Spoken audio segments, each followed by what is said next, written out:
Most people never learn these rules in school. Nobody sits you down and explains them. And because of that, millions of people spend decades working hard, earning decent money, and still ending up with nothing to show for it.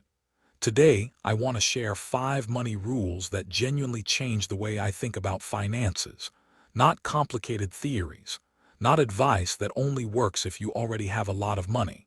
Simple, practical rules that compound over time and can transform where you end up financially, 10 or 20 years from now. If you have ever felt like you are doing everything right but somehow still living paycheck to paycheck, or if you feel like all the standard financial advice was written for someone else, someone richer or smarter or more disciplined than you, then this video is exactly for you. I have pulled together research, data from real financial experts, and frameworks that actual high net worth individuals use in their own lives. By the end, you will have 5 clear rules you can start applying today, no financial degree required. Let us get into it. The first rule is this: decide your saving and investing rates before you decide anything else. Most people approach their money in a really backwards way. They earn their paycheck, they pay their bills, they spend on whatever feels right in the moment, and then they save whatever is left over at the end of the month. The problem is that at the end of the month there is usually nothing left. This is not a discipline problem. It is a system problem. The fix is to flip the order entirely. Personal finance author Ramit Sethi, who wrote the best-selling book I Will Teach You to Be Rich, is very specific about this. He saves a minimum of 10% of his gross income and invests a minimum of 20%. That is 30% of his earnings going toward his future before he does anything else. Now, if you are earlier in your career or working with a tighter income, Sethi also recommends a more accessible starting point. Save 5 to 10% and invest another 5 to 10%. The key word is starting point. You build up from there. Here is the actionable tip.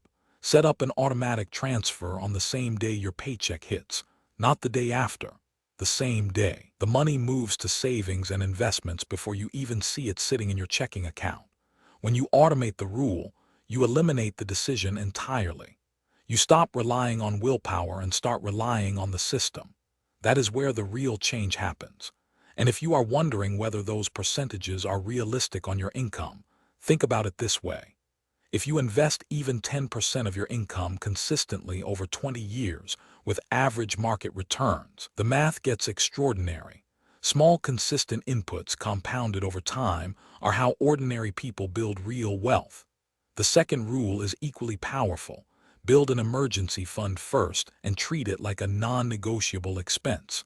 I know this one sounds basic. You have probably heard it before, but most people still do not have one. And that gap between knowing and doing is where financial stress lies. According to research cited from multiple financial sources, the average American household spent around $73,000 in 2022, a jump of roughly 9% from the previous year. When your spending is climbing and your savings buffer is thin or non-existent, a single unexpected event can completely unravel your financial plan. Ramit Sethi puts it plainly. He says that if something really bad happens, having extra cash available is what tides things over. That is it, no complexity. The emergency fund is not a savings goal, it is financial insulation. It is what keeps one bad month from becoming a bad year. The practical rule of thumb is 3 to 6 months of living expenses sitting in a separate, accessible savings account. Not invested, not tied up, just sitting there doing its quiet, important job.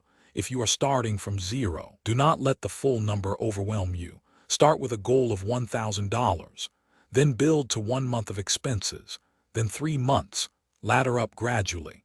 Here is the mindset shift that helps.